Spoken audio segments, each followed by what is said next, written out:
Welcome! What's up, guys? Thanks for joining me here. Today's video is going to be about closing the decade. And really, what this means for me is doing a little bit of self reflection and moving into the year with more curiosity and more drive to better understand myself, better understand life, and maybe even to optimize things and optimize myself a little bit more moving forward. So I have this really deep desire to just understand myself and understand life. And I just have this burning curiosity about what we all mean and like how I can live my best life, how I can know myself deeper and truer. It really just means diving deeper into myself. I've always had a very deep love for philosophy, and I've always really enjoyed, different concepts of who we are, why we think the way we think, and what makes humans different. I've always had just a very deep curiosity about life, really, and what it means. So, as we close the decade, we are going to be looking at some things that I have learned and some things that I hold as my truths.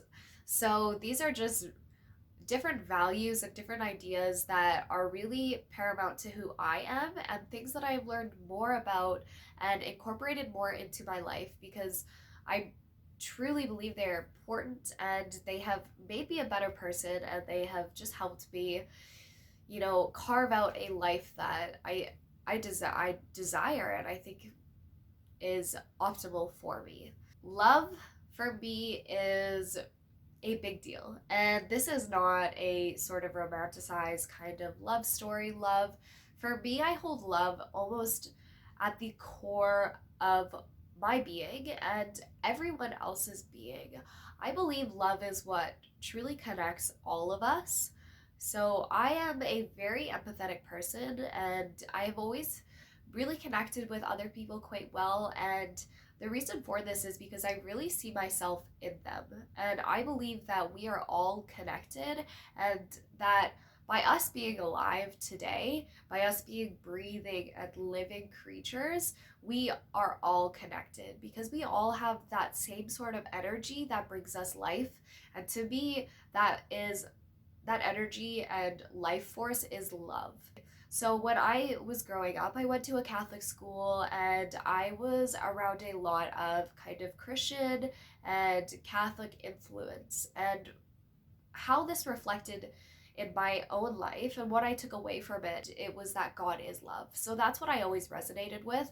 And I see it come up very often in different religions, and it's a very in different spiritualities, I suppose, is just that we are all love and we are all connected through love, and we are all connected to a bigger divine sort of energy that is what gives us life, and we are connected through that because of life. And for me, that connection is love.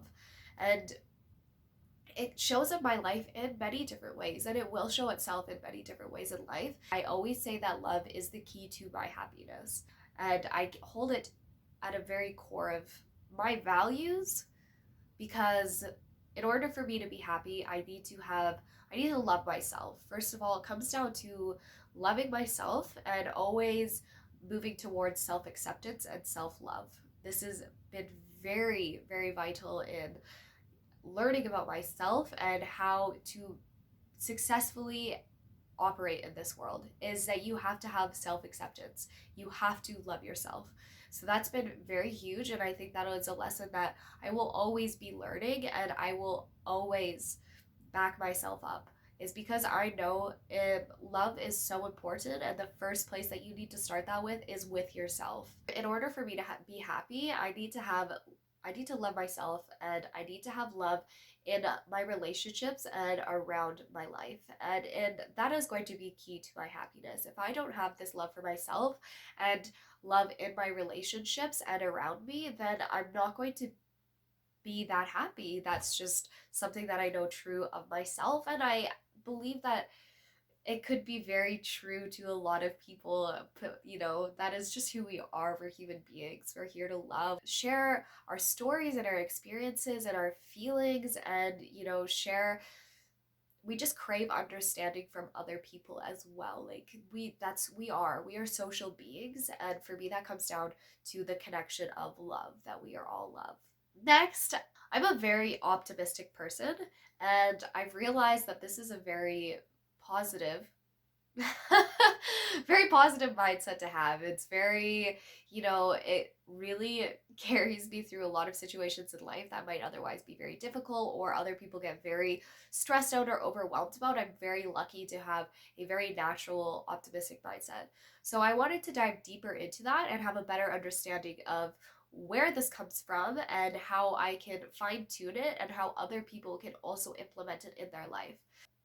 As I dive deeper into this, I realize that a lot of it stems from what I call an attitude of gratitude. So I've also started to incorporate this more into my life to just really cement this positive mindset. So, an attitude of gratitude is just when you choose to put forth things that you are grateful for. So, a lot of times when negative things or a lot of stressful things are happening in our life, we tend to focus on negative feedback loops. So, if we're really stressed out, we think about the things that are stressing us out. Or if we really are missing something in our lives and we want to try and bring that to us, we constantly think about, oh, I'm missing something. I need something more in my life. And it's just like these kind of negative feedback loops that we get ourselves caught in. So, I have started incorporating certain gratefulness prompts like journaling, or in the morning when I wake up, I always think about things to be grateful for.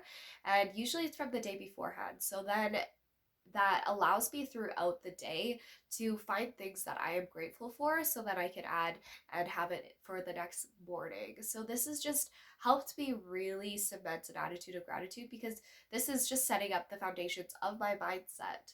If I am constantly wanting more, or I'm constantly stressed or anxious, that these are the things that I think about, and especially the first thing in the morning, that's what's going to continue to happen, and that's what's going to continue happening in the outside world. So setting yourself up to be grateful just helps you, you know, it helps you already recognize the things that you do have in your life that are making it better, that are making it easier. So you can already see the things that you do have. This has also helped me to be humble. I guess be humble in what I have, and to really not feel entitled to things. So instead of thinking that I deserve this or I should get this or why haven't I gotten this yet, by having an attitude of gratitude, we put forth the things that we already have in our lives and the things that we can be grateful for. So, this kind of leads me into my next point, which is to have a non victim mentality. So having this non victim mentality is really just about taking on responsibility for anything in your life that you are not happy with or that you would like to see changed. None of us really can control our life circumstances or things that have happened to us in our past, or things that are happening to us now. We might not always choose them, but at the end of the day, this is our life, and you have to take responsibility for it. It's not, that's just reality. There's no one else who is responsible for our lives except for us. And if there's any sort of change that we want to see, we have to be willing to first start that change within ourselves. That's really where it starts, by choosing to say, okay, maybe I don't like these circumstances, but what can I do within myself? And what can I control in this situation that can give me some sort of output of change? And you would be surprised the things that you could do, even just by changing your mindset and really focusing on, let's say, an attitude of gratitude. You could see it start to shift certain things in your life. So having a non-victim mentality just has really been about taking responsibility of what you can control and letting go of what you cannot, and just moving forward with how you can change things within yourself to create a different reality. And that is having a non-victim mentality. It also comes down to letting go of our past and letting go of things that we might choose to define ourselves as. We have to just let it go, because if we choose to define ourselves with what has happened in the past, then we can never move forward. We can never create a new reality. We can never build a new future of who we want to be and what we want to be. Maybe you're ready to let that shit go and you're ready to move forward and build a life that you are excited about. And, step by step, you can begin to create the life that you want. So, my last point that I have really come to learn in this last decade and that I have incorporated into my life is that life is a playground. Okay? Life is a playground. It is messy, it's fun, it's adventurous, it's confusing, but it is meant to be explored. It's meant to be full of life. It's meant to be full of laughs, and it's meant to be fun. You know, we are given these bodies. Sorry. So we are given these bodies. We are given this, like, the freedom to do many, many things. And that's the point of life. The point is that we were put on this planet to learn lessons, to explore, to have fun, to get to know ourselves, and to be human beings. Like, that's why we are put into these bodies, is so we can have this human experience. So yeah, I guess with my life as a playground, it's just like to always be learning and trying to understand yourself deeper. And it's also a reminder to me of not to take things too seriously. Like, the point of us being on this planet is to just get out, experience things, and don't always worry about it being too serious, because at the end of the day, we all go out the same. You know, we only live this one moment. We only live this one life, and that is for us to live it and to just go out and feel things and to do things and experience things, because that is what we were here for, and life is a playground. So, as we close out this decade, I really want to encourage you guys to do a little inner reflection and maybe do a little bit of releasing, because it's really important for us to create space and to let things go. So I think it's really important coming into a new decade to really look at certain things that maybe you are ready to let go of and move forward on. That's me closing out this decade with a few of my truths and a few things that I have learned throughout my life and up to this point. And moving forward into 2020, I'm super excited because I am just going to dive headfirst into more things that can help me understand myself better, understand life better, and to just keep growing and learning myself.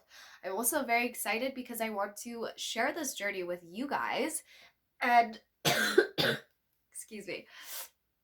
And I also want to hear about things that you have learned through this year, and maybe things that you're excited about for the new year, or things that you want to learn a little bit more about. So if you guys liked this video, let me know, and feel free to share some of your own thoughts and maybe your own truths. I will close this out. Namaste.